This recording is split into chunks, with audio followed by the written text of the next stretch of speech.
Hello mga men, naalala nyo to men, ito yung ginawa natin yung nakaraan na yan, no? Nagmo-moist yung babaw niya, di ba? Ceiling kasi siya. Ngayon, nagmo-moist siya. Ito yung 3 days ago na ginawa natin. Ngayon, isi-share ko mamaya kung anong ginawa namin solusyon dyan. So, binilikan namin kasi tumawag si ma'am, tumutulo daw. So, hindi namin alam kung saan ang tumutulo. Pero, nagawa na namin yan. Binilikan lang namin ngayon. So, ayan yung nagmo-moist niya, di ba?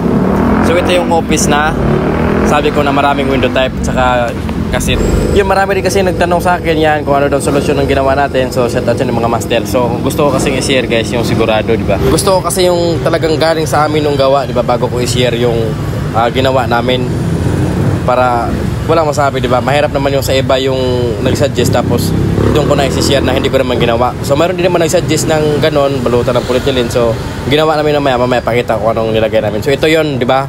Tatlong kasit yan dyan sa office na yan, ditong side na to. Tapos may mga window type yan. Ngayon yung mga window type niya, yun 1, 2, 3, 4, 5, 6 yan. 6 dyan plus 3, siyam na yan lahat. Tatlong kasit, 6 na window type. Mayroon pa dyan sa kabilang side. Dito, office din yan, diba? Ayun, yung window type na 1, 2, mayroon pa doon sa dulo 3, 4, pang-4 yung kasit na yan. Ngayon pang 5 yung isang kaset, yan. Tapos mayroon pa sa dulo 3 din na window type. So 12 na window type yan. Tapos 5 na kaset type. So yan yun main, no? Ngayon pagpunta namin dyan, may tumutulo daw, gumagapang sa pader. So tinignan namin kung saan banda yung tumulo. Ngayon tinignan din namin yung mga unit ng kaset na ginawa namin, wala naman dyan. So nung pagturo dun sa boy, ito yung tumutulo daw. Mga ni daw yung chicks doon. Ayan na yung reklamo nila. Ito pala. Yan o. Kita niyo mansa, diba? Sa ibaba wala tayong pipe dyan. Yan, ayan. Kita niyo mansa. Maaring may butas yung bubong. Wala sa aircon yan. Kasi andun yung pipe natin. Ayan o, diba? Andun yung pipe natin. 3 andun din. Yung isa andun na, pumunta rin dun. Ito dito, wala tayong ano. Ito yung patak niya, oh. Yan, oh. Andito kuya, patak nung ano. Ito daw yung sinasabi nila. Yan yung may problema, men. Wala problema yun sa ginawa natin. Mamaya papakita ko yung klaro talaga na ginawa namin. Kasi meron kaming in-install sa panay din, ganyan din, cooling siya. Hindi naman po siguro lahat ng kasi type nagmo-moist, no? May mga ibang brand lang din. Ito kinamit namin, cooling siya. Di ba, pakita ko mamaya. Yung sa panay kasi hindi pa yung nag-open, hindi pa na umaandar yun ng talaga tuloy-tuloy. Bali, inunahan na namin, nilagyan na namin siya ng foam, yung nilagay namin. Pakita ko mamaya kung anong klaseng foam.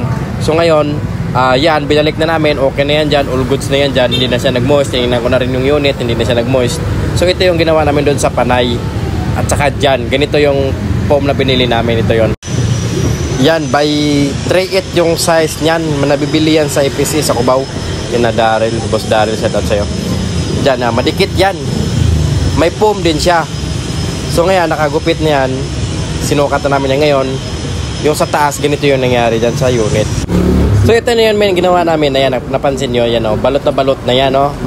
Isang sa top niya, nabalutan na namin. Tapos yung gilid-gilid niya, nabalutan na rin namin. Ganyan yung ginawa namin doon sa Pasig, yung unang nireklamo. So ito, bali hindi pa naman nagrereklamo to, pero inunahan na namin, nilagyan na namin siya ng ganyan para kung sakali magtuloy-tuloy na talaga yung under niya, hindi siya nagmo-moist, di ba? Yan po yung nakita namin solusyon dyan.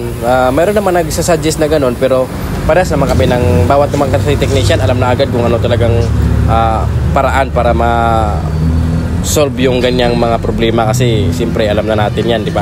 So meron namang iba na nagtatanong, kaya sinagot ko lang. So hindi ko na sinagot agad yon kasi hindi ko pa na obserbahan yung ginawa namin. So ngayon 3 days naman na siya, hindi na siya natulo. Binalikan ko ngayon, hindi na natumulo. Ibang tulo naman ang nangyari kanina. So sa bubong yon, so hindi na natin sakop yon, no?